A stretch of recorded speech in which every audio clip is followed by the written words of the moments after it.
So why in the hell do I have this on my studio? Well, there's a reason why I have it in the studio. First of all, it's not my first push. I've owned the Push 2 when it came out more than 10 years ago. So this is my second push, fully packed with everything that it needs inside of it. It is a standalone unit. And I just don't want to get on the computer. It's not me. I'm never plugged into the computer, although you have to plug this in to the computer to transfer files into it. I kind of know the workflow of Ableton a little bit. I'm not a newbie to it, but I haven't played with Ableton for over a decade now. So one of the things that really surprised me on this, I was blown away by the time stretch on this, the warping on this, mind blown. I couldn't hear any artifacts. Once you stretch something on this, it stretches and it sounds really beautiful. Nothing comes close to it. Nothing that I've used comes close to the stretching on this. And I'm only using it in standalone, right? I've only plugged it to the computer so I could transfer files. Why can't you just hook up a USB on this and transfer files? Even if the files need to be inside of the unit, why can't I just plug it in and transfer it from that into the hardware? I don't know. You have to plug it into the computer. You have to install the software. That alone just made me go like, do I really want this? I'm not going to leave a car. You guys know that I'm a huge MPC head, and I'm probably never going to leave the MPC, especially because I don't believe that this comes close to what the MPC does when it comes to samples. All right. So comparing this straight away with the MPC, love the MPC to make beats with samples, copy pads around. There's an audio pool inside of the MPC. Whenever you sample something, the samples are always available for you to bring into any program, take away, reuse on different pads. Multiple pads can have the same sample. Different ways to chop. The MPC is just so complete when it comes to, making beats with samples. It's just, you can't compare it to this. Yes, of course you can make beats with samples on this. I suppose it depends from person to person. Never going to trade my MPC for this. Now, this is very special for other things, and that's the reason why I have it in the studio and I've been playing with it. But before we get into that, I gotta say, like, even the preview on this, if you're previewing kicks and snares, all good. If you preview a sample that's a bit larger than that, like let's say 2 seconds, something like that, it automatically stretches it. If you're playing the beat, it stretches the audio. And I'm like, how do I turn it off? Apparently you can't turn it off. You got the same feature on the MPC, but you can always turn off the sync, can turn off the warp. Here's how you set.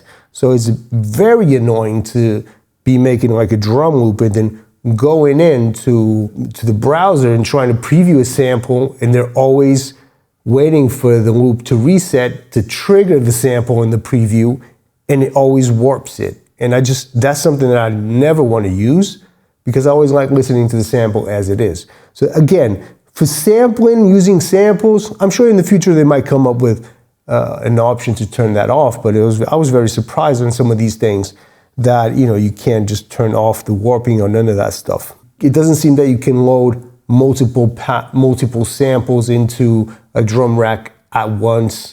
Like, so stuff that you can easily do on the MPC. That, again, not really looking at this to make beats with samples, although you can, and I've made in the past when I had the Push 2.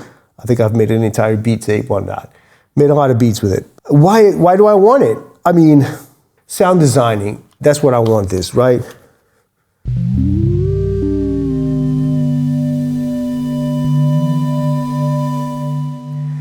The expression on these pads, the warping algorithm on this, that to me is the reason alone just to have this MPE, the sounds that come with the unit and the effects.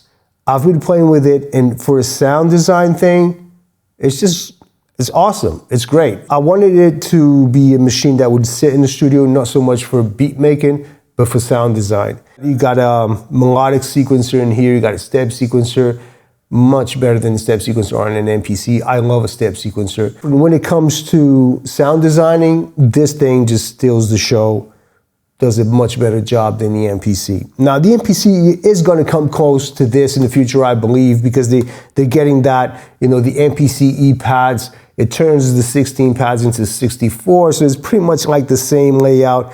There is like the clip view.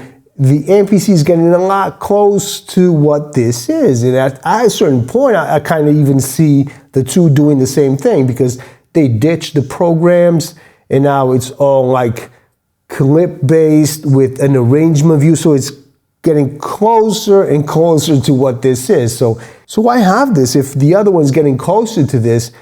Again, I don't believe that the MPC comes close to this when it gets to doing sound design, designing melodies.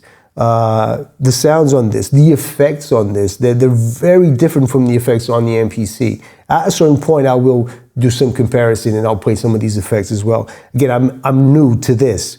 Not new to the whole system, but new to the Push 3 and new to these effects that they have. I don't remember using them before. In the physical side, physical aspect, these things feel really nice. The pads feel nice. The whole machine feels nice. It's very heavy. Again, not so sure that this could be a travel companion, but because it's very heavy. You gotta wait like a couple of weeks to really get that muscle memory on how everything works. But it's easy to understand. The machine is not that hard.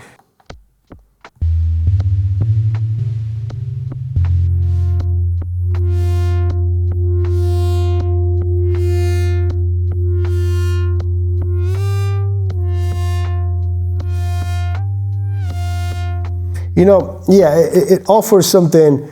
I kind of feel it as an instrument, not so much like a sampler or a beat machine. No, but a real instrument.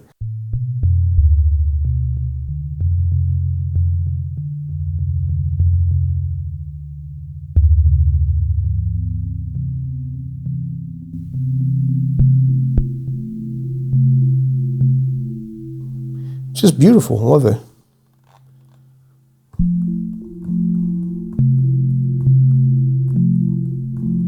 There's something about the 64 pads that, I know, you kind of just, you know, try different patterns, different forms, and there's always something beautiful.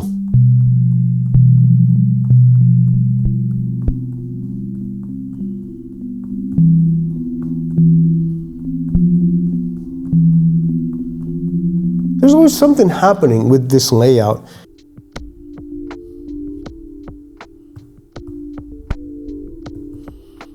I love this melodic step. I love this melodic step sequencer, just because, you know, it's so easy to input notes. That to me is one of the things about the Push, is that it's easy to connect with the step sequencer and design ideas. Of course, you can record them in by playing, but you can also get into that step sequencer. You got 64 pads where you can design ideas. So for me, that's the whole point of having this in the studio. Is not something that's going to replace my beat making of the MPC. And it's funny because the other day I was playing with my chimes here and made like a little sketch, a little short, and people were like, "Oh, you're changing," like I was changing my style. But the thing is that you guys don't understand is that most of I would say more than 50% of what I do in the studio is not making beats, is designing things, is designing ideas, is designing kicks, snares. And I believe that the Push for that is like this amazing instrument. And that's the reason why it is in the studio.